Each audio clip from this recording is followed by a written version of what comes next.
Hi, my name is Dawn Hogan. I'm an author, and my favorite thing is Legos. Welcome to the Finding Favorites podcast, where we explore your favorite things without using an algorithm. Here's your host, Leah Jones. Hello and welcome to Finding Favorites. I am your host, Leah Jones, and this is the podcast where we learn about people's favorite things and get recommendations without using an algorithm. This week, we are continuing a fall of meeting with authors and celebrating their book launches. And today I have Dawn Hogan with me. Dawn's first novel is being released in about a month. So today you will go and pre-order it and get ready to receive it in October. Her book is called Unbroken Bonds, and it traces the lifelong consequences of the naive indiscretions which thrust countless young women into ruined lives, the effects of which are still felt today. And it is about, I believe, the stories of adoption. We will talk more about it as we get into it. Dawn, how are you doing tonight? I'm doing wonderful. How are you, Leah? I'm good. I'm so happy to be talking to you. Me too. Now, we're really going to get into the book at the end, but do you want to fix I was reading part of the synopsis off your website. Is there anything you'd like to, on one foot, a quick explanation of the book? It's about four teenage girls that meet in a home for unwed mothers in Knoxville, Tennessee in 1957.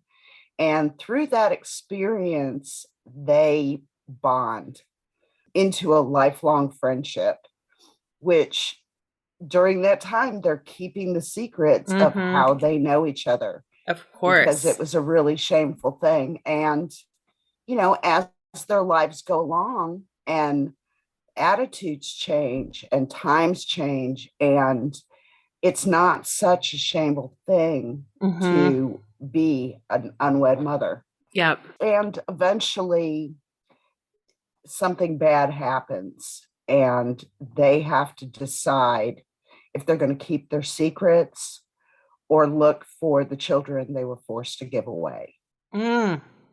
So that sounds like I'm excited to get my hands on it this fall. Well, it's so much about female friendship as well. Yeah. Which,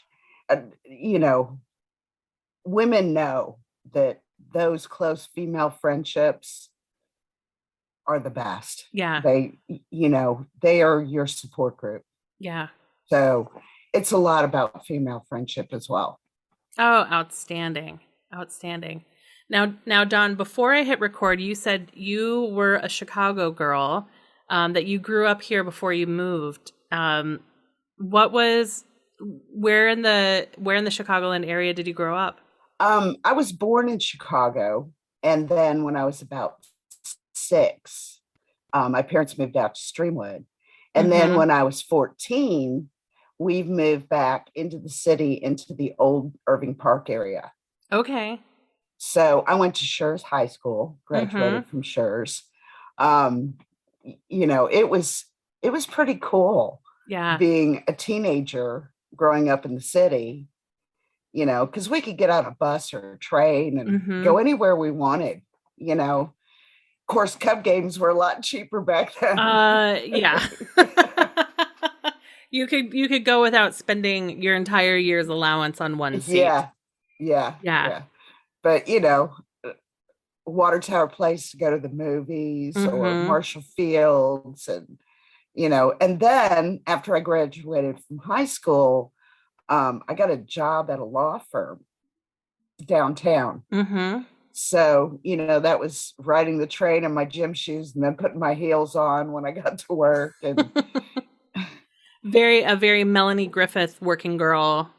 Well, yeah. Well, I was a clerk in a law firm, but, that was pretty exciting. Yeah. So, but, I moved away from there when I was about 19. And I haven't lived there since. Oh, we lost you. Yeah. Well, now I'm down in Alabama. Yeah. In Huntsville, Alabama, which I've been here since 1987. Okay. So I've lived here longer than anywhere I've ever lived. Yeah. And is Huntsville where Auburn is? No. No. Huntsville is the Rocket City. It's where Von Braun was. Yeah. Yes. This is Silicon Valley of the South. Okay. So we've got Boeing, we've got NASA, we've got huge tech companies. Mm-hmm. It has now just reached the biggest city population-wise in Alabama. Wow. This year. Yeah. That's so a lot of good things. What's it like being in a city that's starting to boom or that's growing like that?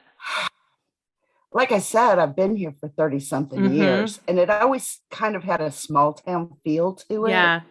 Traffic is a lot worse, but I try not to be out right during rush hour or whatever. Traffic is worse, and housing prices, have gone through the roof. Yeah. Which is nice for us. Right.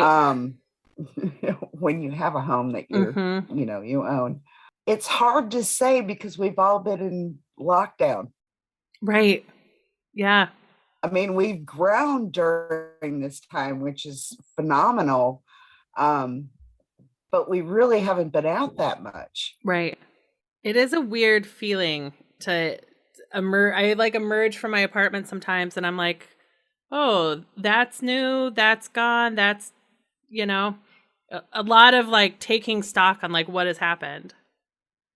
Exactly. Yeah. And, some of our old mom and pop restaurants didn't make it through, where we used to love to go on Sunday mornings for breakfast. Yeah. Was just a little mom and pop place, and they didn't make it. And that's so sad, But then there's new restaurants that have come out during the pandemic, and they seem to be doing well. So that's good. I don't know. What are some of your favorite places to either get a meal or go out for an evening in Huntsville? We used to like to go to the movies. Of course, we haven't been to the movies now. Yeah. We've got some good restaurants here. Yeah. There's a little Mexican place around the corner, El Herradura, and it is, privately owned. It's not a chain. Service is good. Food is fantastic. Margaritas out of this world. I mean, which really helps when it's around the corner. Exactly. You don't have to go that you don't far. Have to go that far. Maybe you can walk there. Or they started out in one little storefront and went to expanded really quick. Oh, and they play music on Friday nights and, have either keyboard or a little band playing. So that's always fun. Barbecue. We've got some good barbecue. Oh, I bet. Does Alabama have its own style, or is it, because I know there's North Carolina barbecue, there's West Texas barbecue. Does Alabama have a style, or do you guys just enjoy the best of the region? I think that it's just a Southern barbecue, like a Memphis barbecue. Yeah. You got dry rub. Yep. I think it's probably more of a Memphis barbecue that is down here. Nice. Yeah, we had for dinner last week, there's a new, it's called ATX Tacos, so it's like Austin Tacos. A couple a few blocks away from my apartment, and we got some brisket from there last week, and it was so good. Just to have just some smoked brisket that somebody else spent hours tending. Well, our favorite date, my husband and I, during the pandemic, was Saturday mornings going to the farmer's market. That was our big date for the week. A romantic morning shopping for fruits and veg. Well, and I absolutely blew his mind one day, and just to make the date more fun, we went through the car wash.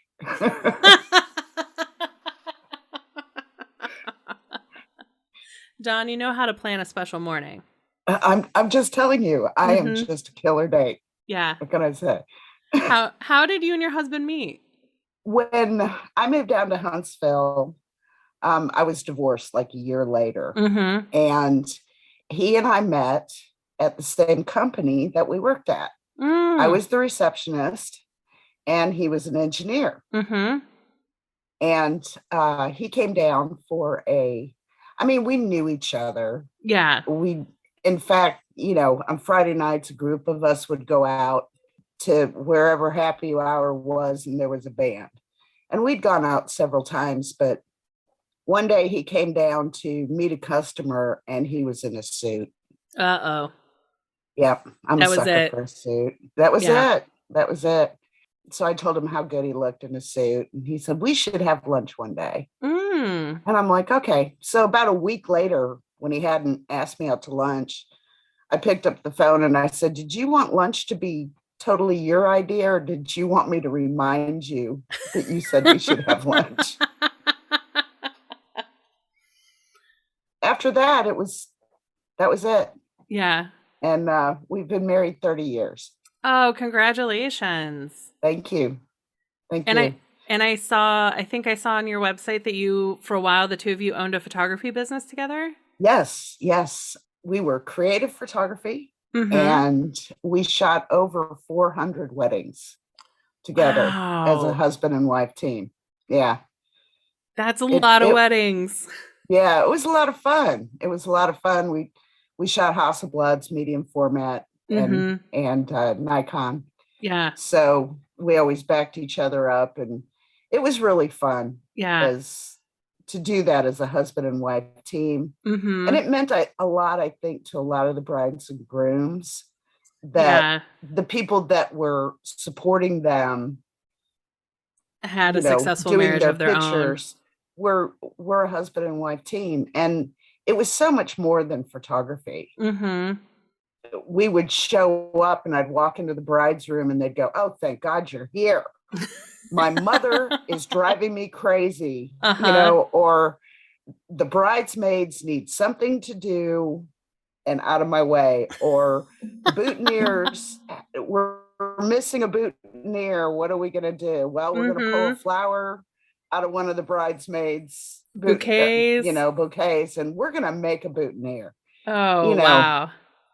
It was, it was so much more than that. And then later, a lot of times I would go up to the hospital and take their first baby pictures and then photograph their families as they do. So, it was a really neat experience. It's like you get to, through being a part of their wedding, you become like a surrogate aunt and uncle to the family. Right. The aunt that takes pictures. So, it was a lot of fun doing that. It came to the place where digital came in, and everybody with a digital camera thought they were a photographer. Right. And it got to the point where people were coming in and going, well, why is your stuff so expensive and blah, blah, blah. It's like, we've done this for 15 years. We know what we're doing. Right. Yeah. We have a reputation. And at that point, my husband got a job. I managed the studio and he was an engineer. Yeah. So, we would work together on the weekends, but I did all the studio work. So he got a job where he was, as he puts it, he went from engineering to sales and he went to the dark side. Yeah. So he had to travel a lot, and it just got to the place where it was not feasible anymore to try to do that. And when you're not having fun anymore. Right. Yeah. Time to move on. Right. He'd come home and I'm like, we've got a rehearsal dinner tomorrow night. And he's like, I'm like, okay. It's time to let it go. Yeah. So, and then I got to concentrate on what I really loved doing, and that was writing. Yeah.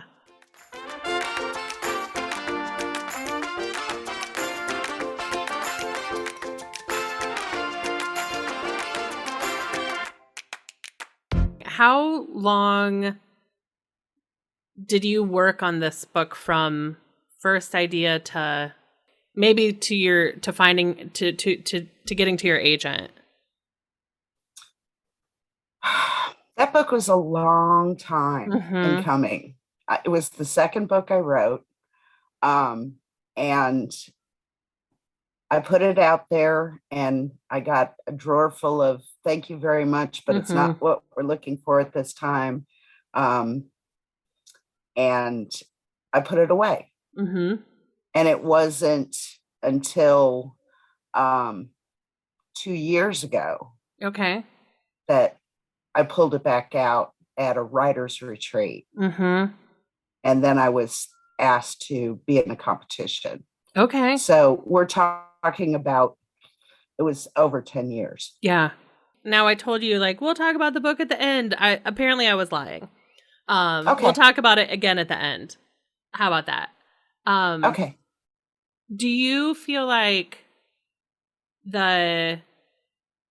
because it is about adoption and sealed adoptions, do you think that like 23andMe and Ancestry.com has changed people's appetite for talking about these types of family secrets?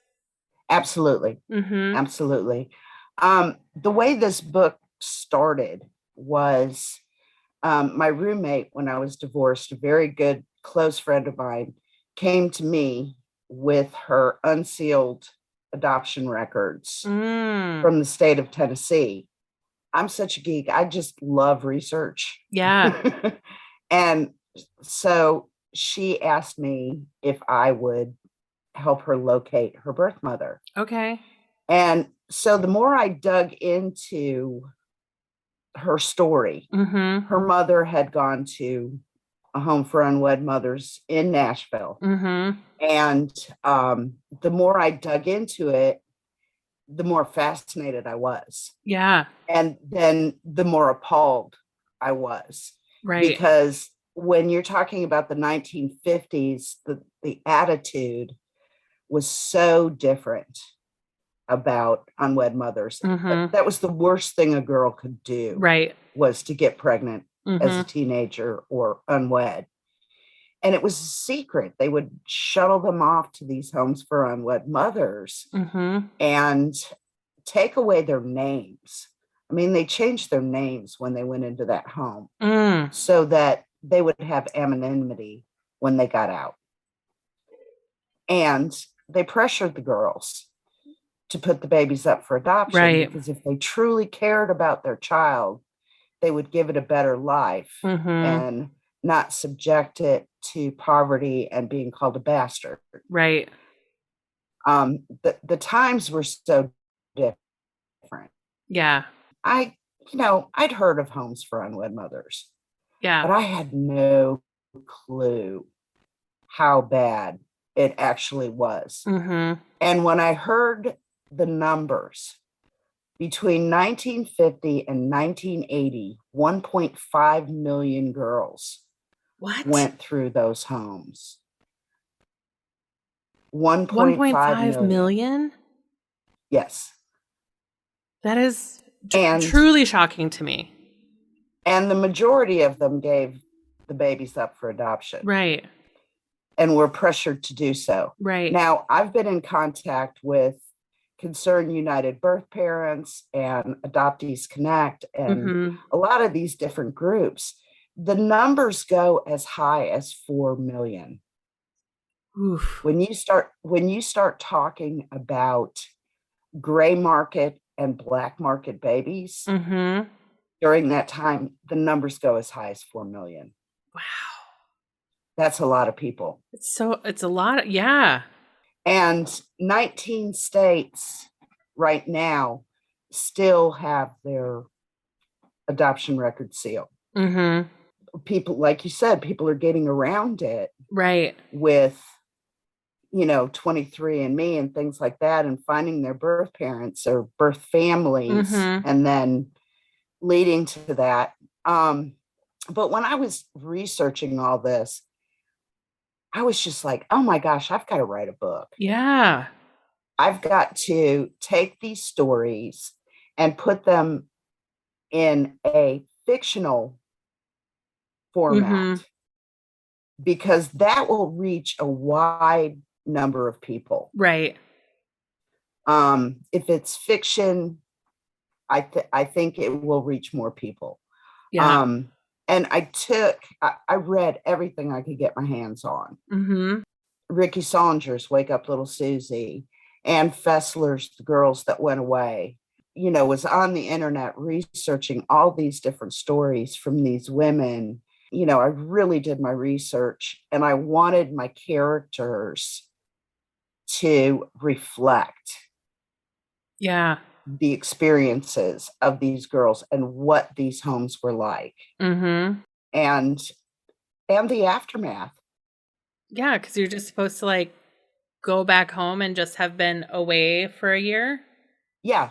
I mean, they told them, you go home and act like nothing ever happened. Right. And they didn't have counseling. Of course not. They didn't have counseling. No. The aftermath of that, where so many girls got into abusive relationships because they didn't think they deserved anything better. Right. Alcohol abuse, drug abuse, suicide, just always feeling like there was something wrong with you, and always afraid that secret was going to catch up with them. Right. So that's why I wrote the book. Yeah. I did find my friend's mother within about a week.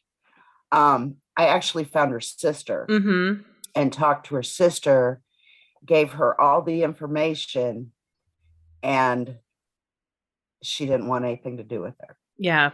So to me, that was sad. And I think part of writing the book, I used her mother's story and I changed the narrative. Yeah. You gave your friend the outcome she wanted. Yeah, I made. You were like a fairy godmother.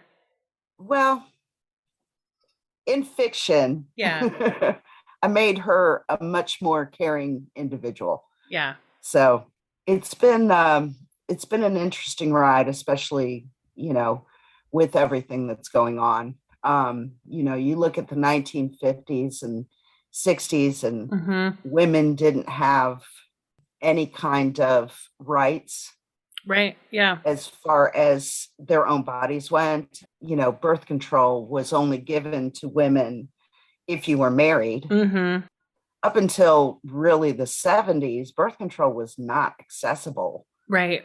If you were a single woman. And, we're facing a lot of weird things right now.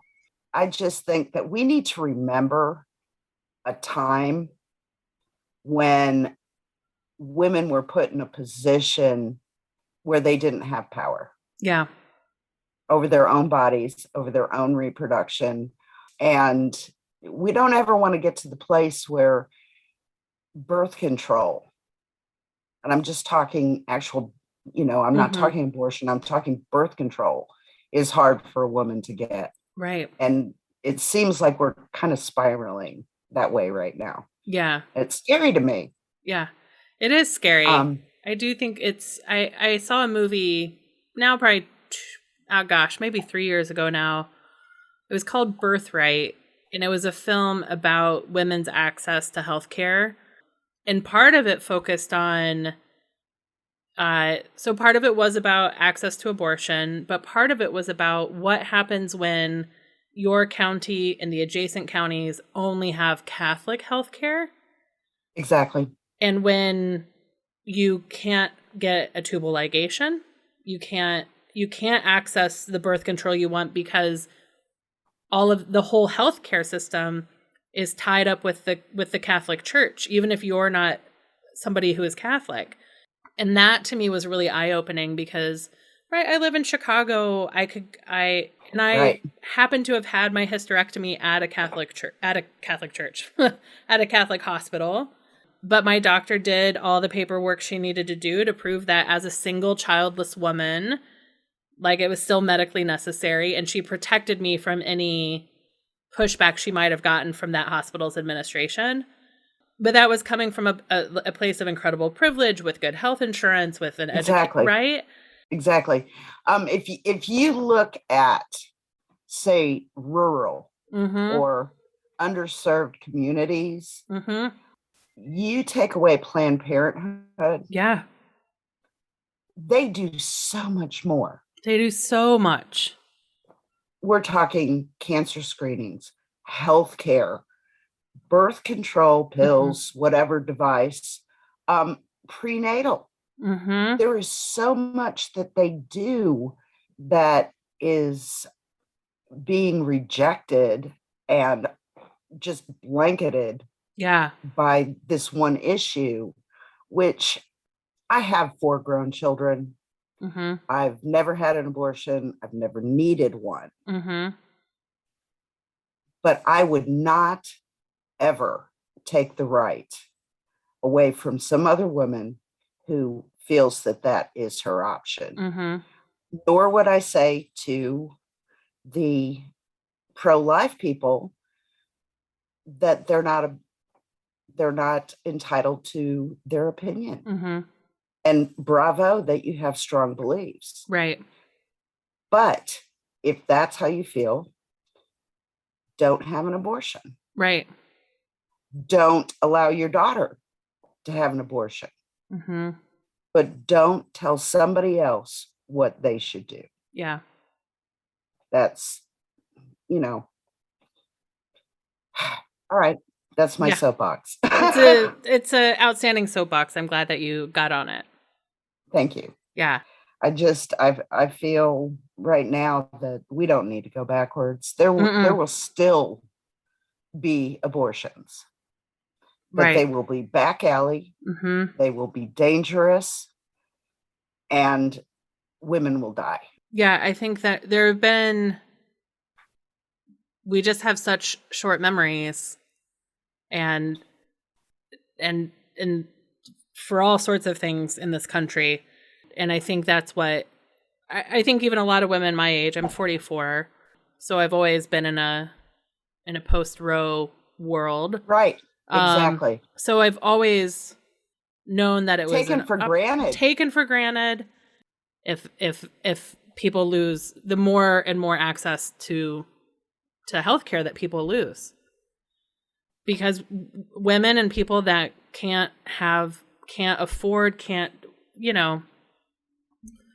for whatever reason, that pregnancy is not part of their life plan, they will do what they can.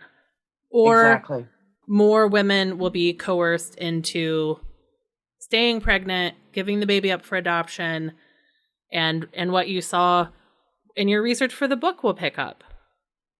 Of young women being coerced into keeping a pregnancy and then giving birth and still having their life go off track a bit. It's a really and I think part of the issue at this point is, I was born in 1960. Okay. Even when I was in high school, there were girls that were pregnant that were in the school. And it was kind of like, oh, wow, it became more and more accepted. Now, I'm 60 years old, and I am in the place where I don't remember when I didn't have access to birth control, where I didn't have options. It hasn't been in my adult life that we were in the situation of the 1950s and 60s. Right. Okay. And the people coming up and young women today do not realize the severity of what it was like and what it can be. Because the homes for unwed mothers were so secretive. Yeah. And the things that happened, there are women that have gone to their graves with this secret. And young women today don't realize there was a stigma involved with all this.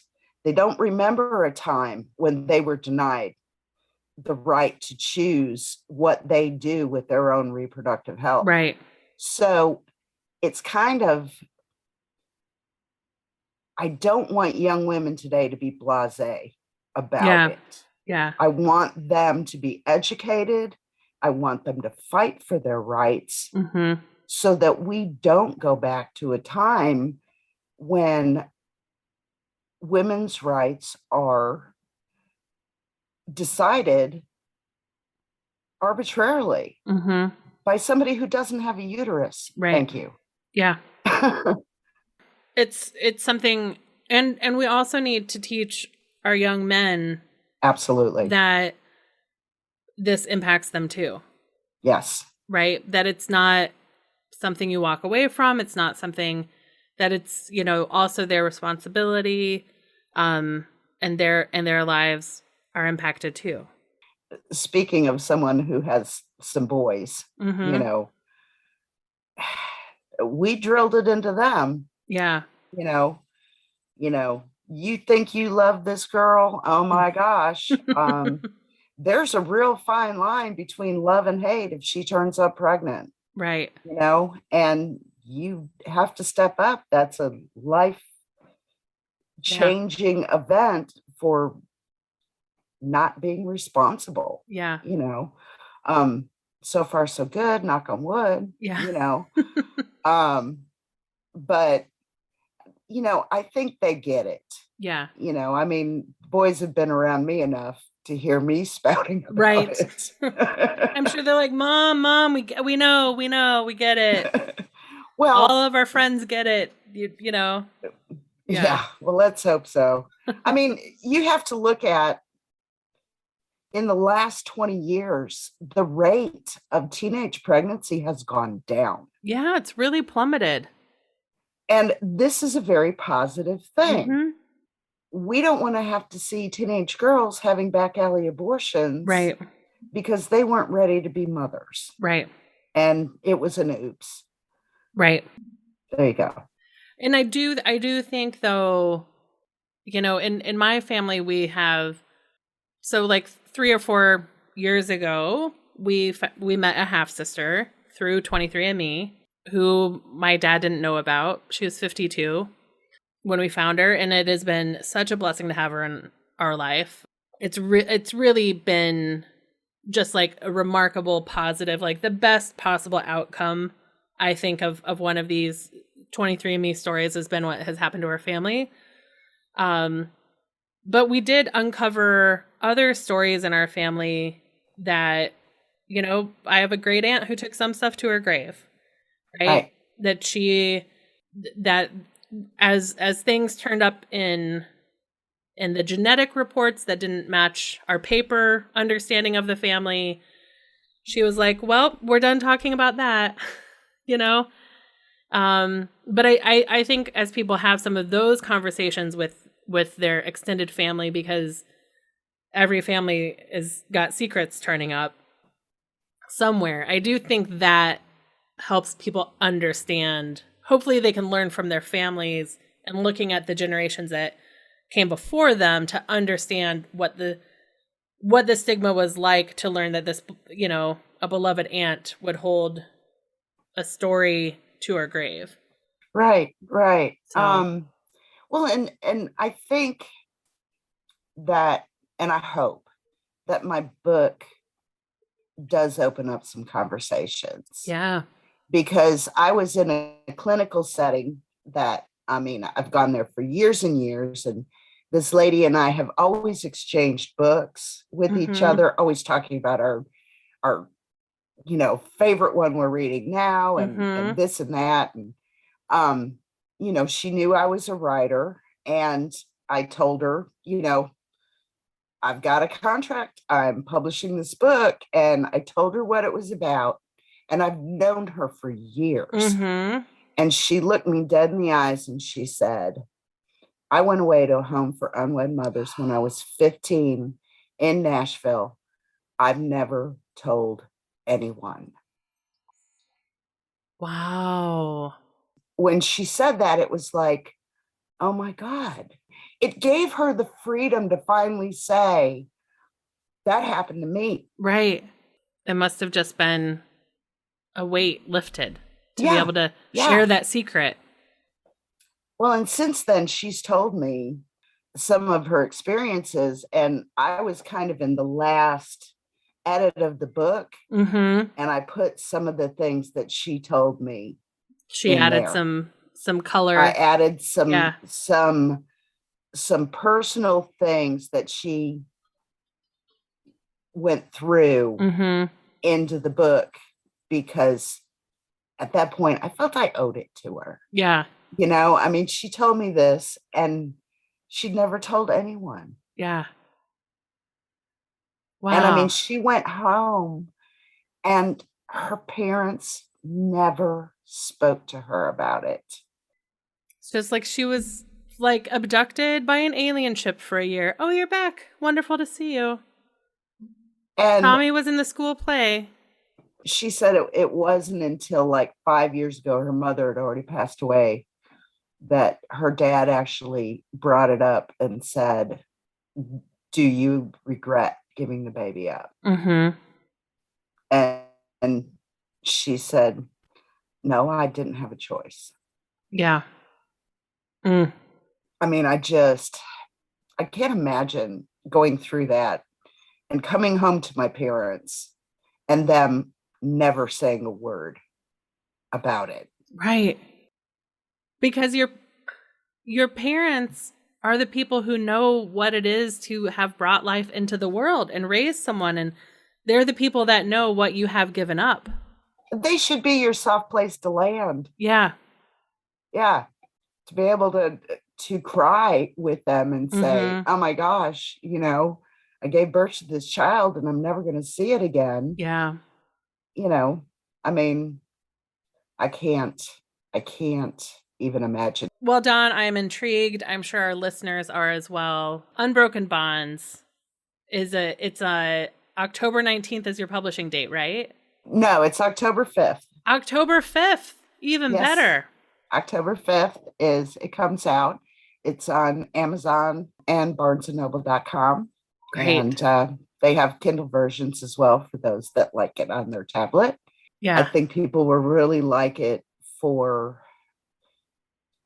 the title. Unbroken Bonds talks about the friendship of these 4 girls, but it also talks about the bond of the children that they gave away, that even though they weren't there, they were in their thoughts all the time. And the children always wondered as well. Yeah. So there's a bond that isn't broken. Yeah.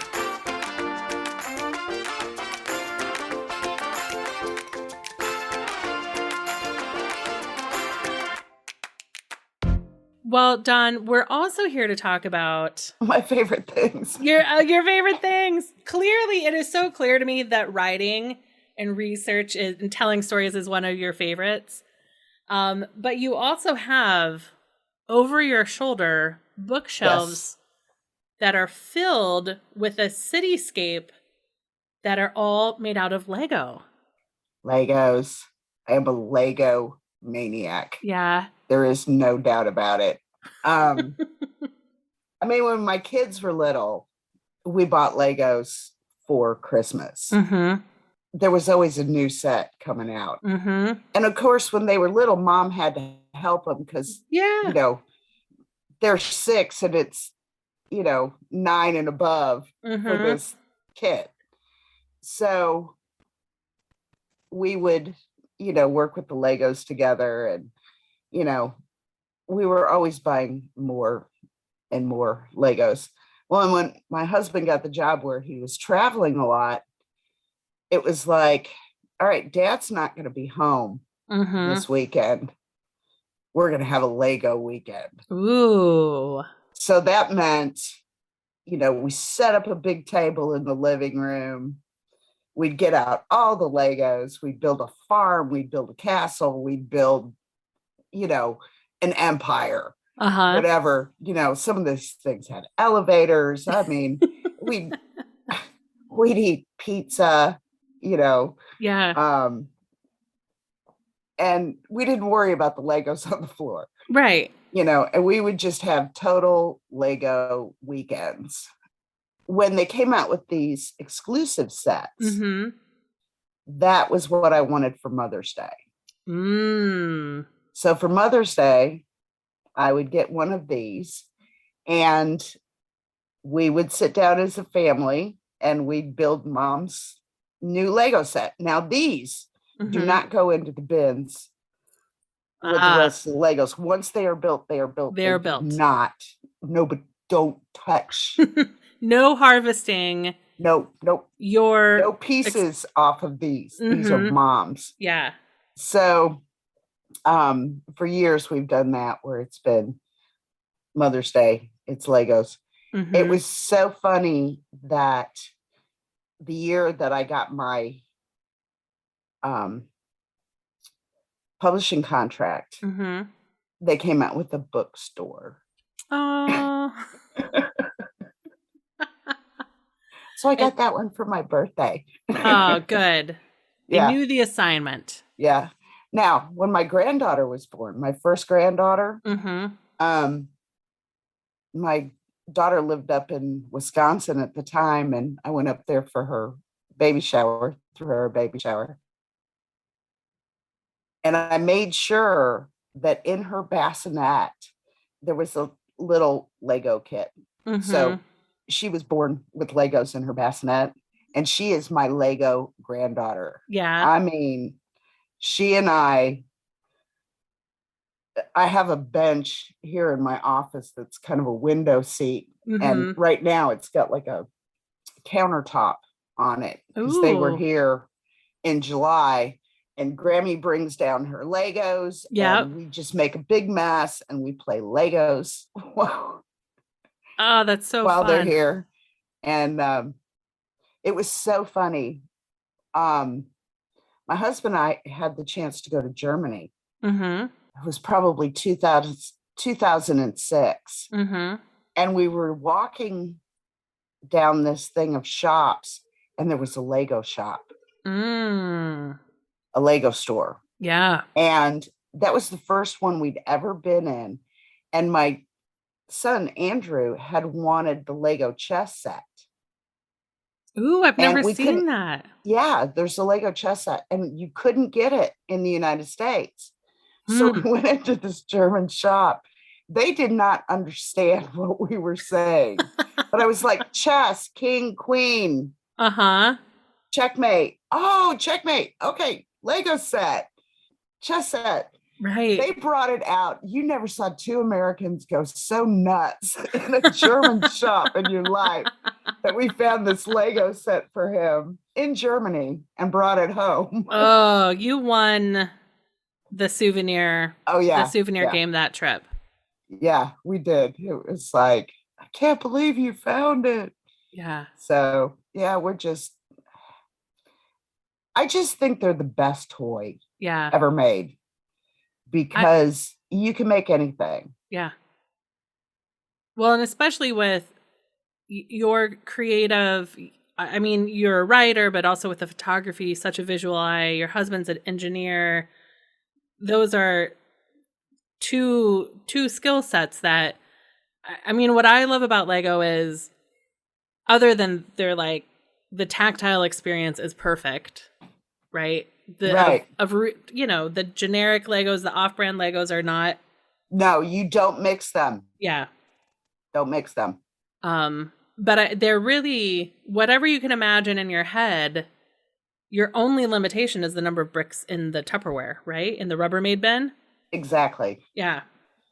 Well, not only that, but there is a thing online called Lego Designer. Ooh. That you can download. Oh, so you can. So do you design what you want to make online? Exactly. And then you export the directions? You actually can do a thing with directions and send it to Lego, and they will send you the bricks. Oh. It's the one I've got is not connected online. But you can take all the different blocks, change the colors, as far as what you want them to be. And, my thing is I love building like Victorian houses with them and using the hinges where you can open it up. Ooh. And see inside and all that. But yeah, and the great thing about doing it online is you're not going to step on them in the middle of the night.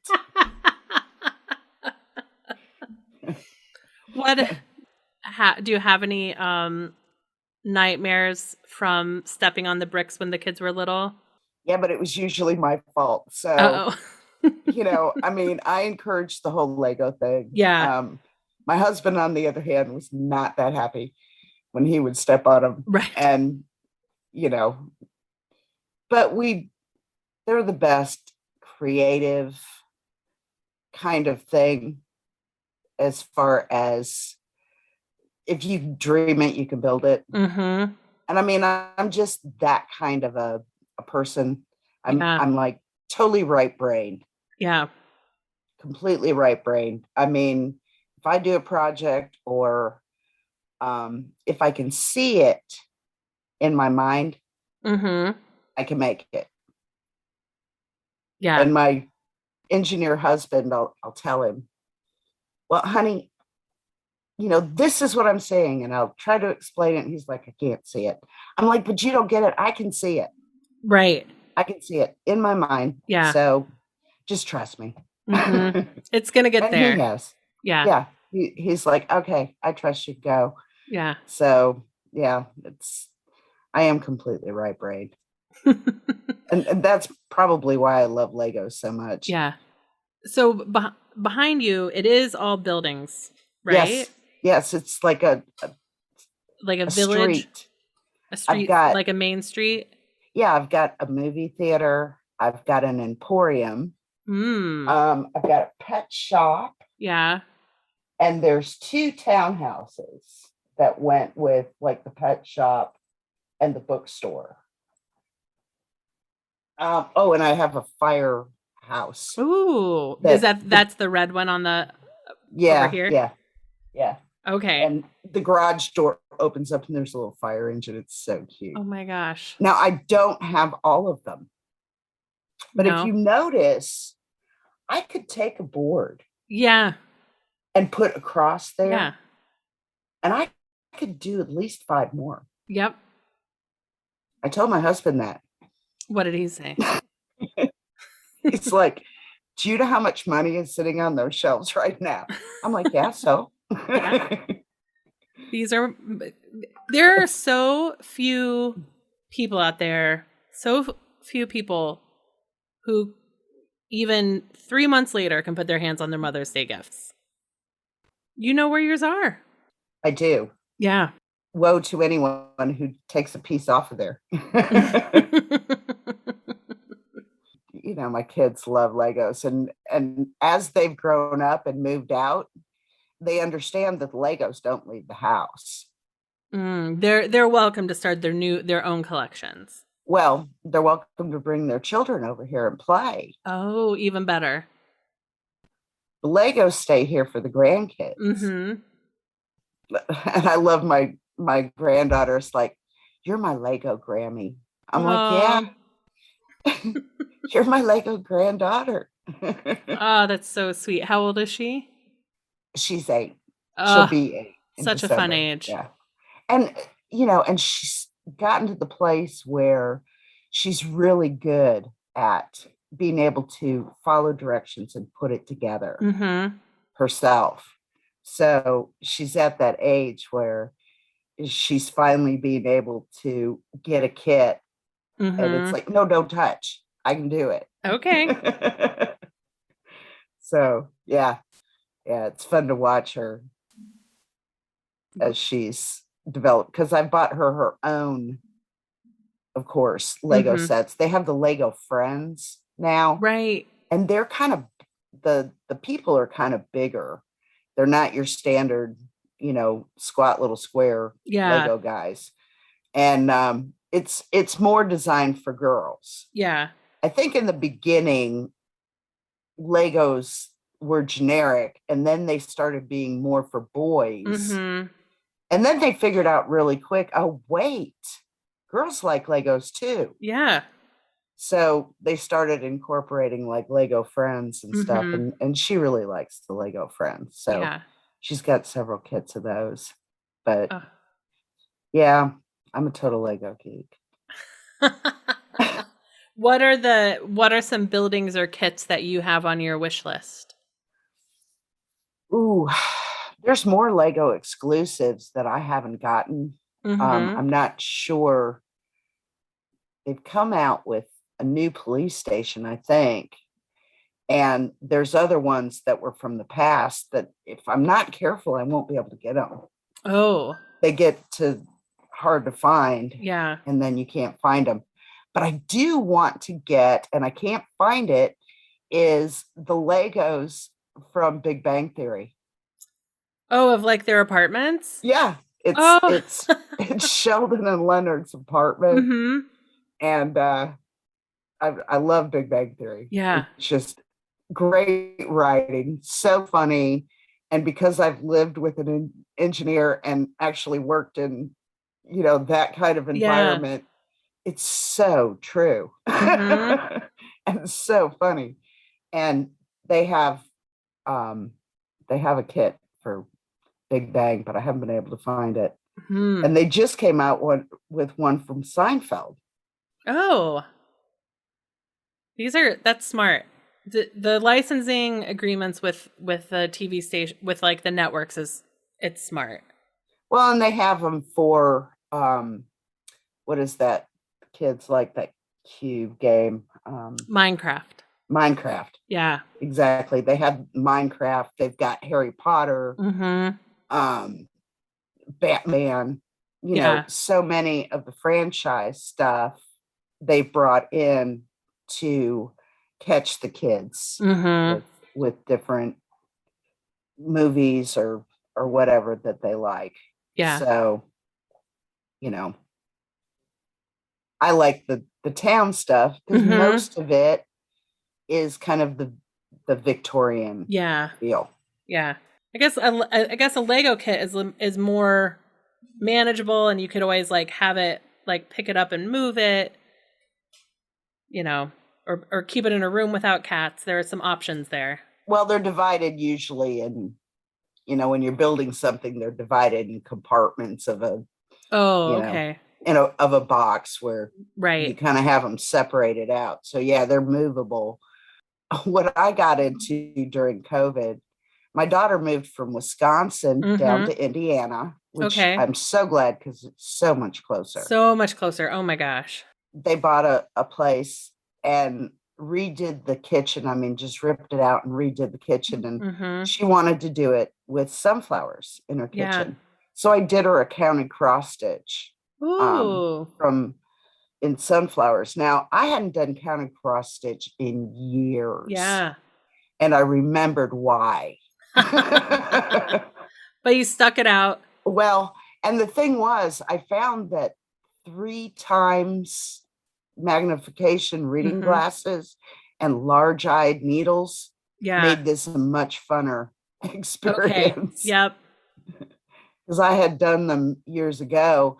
And then I got on doing counted cross stitch of Victorian houses. Oh. And those I'm not giving away. No. I went online and found these on Etsy. Mm-hmm. I don't know if you can see that. Oh. So I started doing them for myself. Nice. It's like you can't go anywhere. So right. Oh, that's beautiful. And it's a Debbie Patrick is the gal who has done the patterns on eBay. And they're just dimensional. I mean, they're so cool. But oh my goodness, I love that one. So it's a blue house. It's like 3 stories tall with a widow's peak. Yeah, it's in San Francisco. Okay. So she's taken actual homes and done these patterns of these Victorian houses. I'd love to have a Victorian house, but they're so expensive and the upkeep's ridiculous. The upkeep is intense. Yeah. So I just make my house look like a Victorian house with gingerbread on the front. Yeah. Keep it simple. But yeah, I mean, I loved doing that kind of stuff during the pandemic because it was like, all right, I'm editing this book. I'm working on getting it out. And when I need to just chill and get away from that for a while, I need something else that my brain can think about. Yeah. And it's between the counted cross stitch and the Legos, it's two hobbies that are not about the screen, right? You're doing them with your hands. They're very physical. They're tactile, and it's although I guess maybe your pattern might be on the screen, but it helps, I imagine. Well, it's with like Etsy, you just print them off. Oh, yeah. And then tape them together and then go to Hobby Lobby and get your thread. Nice. In the colors that she recommended. Yeah. I mean, it's just, and again, it's kind of little blocks because it's counted cross stitch. Yep. I'm seeing a theme. So Dawn, your book, Unbroken Bonds, comes out on October 5th. People can, it'll be listed under D.W. Hogan, which is your book name, which it'll be available at Amazon, Barnes & Nobles, print, digital. Any plans of an audiobook? I don't know. I'll have to talk to my publisher about that. We'll see how that goes. I hope so. Yeah. But, I really think that it's a really touching read about the relationships in one's life. Yep. And some not so good, and some very good. And I'm fortunate enough that I'm going to have an in-person book launch. That's so exciting. That's the October 19th I had in my head. On October 19th is my book launch, and I'm doing it at the historical Lowry House here in Huntsville. It's an 1832 house. And I'm doing it with a local bookstore called Snail on the Wall. And so, I mean, we're going to make it nice. We'll have some book readings. We'll do book signings. We'll have 50s music playing and hors d'oeuvres and, sparkling cider. And, just make it fun. So big celebration. The big celebration that you deserve at the end of 17-year career of writing, getting this first one out in the world it's such an accomplishment. Truly is. It really feels big. And the exciting thing is I got lots more books. Great. This is the first one, and I don't intend on stopping anytime soon. I love to write, and for years I did NaNoWriMo. And I don't know if you know what that is. It's National November Novel Writing Month. Yes. And, the premise is that you write 50,000 words from November 1st until the end of the month. The whole idea is if you do something for 30 days consistently, it makes a habit. And it shows you can do it. Yeah. And I've done it for years. Yeah. I've told my family, even when they were younger, it's like, okay, it's November. I'm writing. There's stuff in the refrigerator. Work it out. Unless the house is on fire or there's copious amounts of blood. Right. Leave me alone. I'm writing. I'll see you on Thanksgiving, but otherwise I'm writing. Yeah. So I trained them well. So now that it's come to, oh gosh, Mom's a published author. It's like, now they understand all the times that I'm going, I'm writing, go away. Oh, fantastic. But the book launch, in-person book launch, October 19th at the historic Lowry House in Huntsville, Alabama. So people can see you there. They can find you, dwhogan.com. You've got D.W. Hogan Author on Facebook. Yes, ma'am. And Dawn Hogan Author on Instagram as well. Thank you so much. You're welcome. Thank you. Well, this has been fun. This is super fun. Thank you for listening to Finding Favorites with Leah Jones. Please make sure to subscribe and drop us a 5-star review on iTunes. Now, go out and enjoy your favorite things.